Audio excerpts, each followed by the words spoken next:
Welcome to WellView 365's briefing for March 9th, powered by freshnews.ai. Executives use visual playbooks to cut weeks from onboarding by standardizing patient workflows and waiting room communication. Today's signal: visual onboarding playbooks are patient-facing workflow maps that replace text-heavy binders for new healthcare staff. They standardize waiting room communication and common patient interactions so new hires can follow visual cues instead of dense policy text.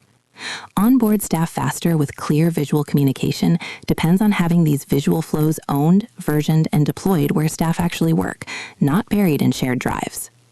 Why it matters? Here are 4 takeaways.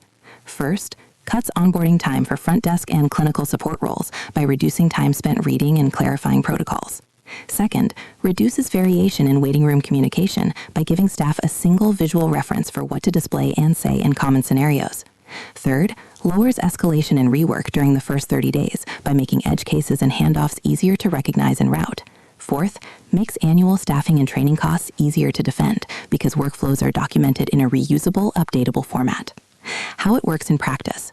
Operations and clinical leads translate existing patient-facing workflows into simple visual flows, covering check-in, consent, waiting room updates, delays, and common questions. Each step shows what the staff member does, what they say, and what appears on waiting room screens or printed material. These visuals are stored in a single controlled location and linked from onboarding checklists, LMS modules, and shift huddle notes. New staff are trained by walking through scenarios using the visual flows, then practicing with real or simulated screens. Updates happen at the visual flow level first, then cascade to scripts, templates, and screen content so everything stays aligned. One practical adjustment: pick one high-volume patient-facing workflow and sketch a single-page visual playbook for it. What to do next? Here are 4 takeaways. First, identify the 3 most common patient-facing workflows that confuse new staff during their first month.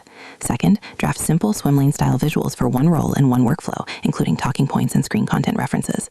Third, store the visual playbook in your existing onboarding or LMS folder structure and add it as a required step in the onboarding checklist. Fourth, schedule a 30-minute trial run with the next onboarding cohort to use the visual playbook and capture quick fixes after the session. Thanks for listening to WellView 365, News and Insights. See details at wellview365.com.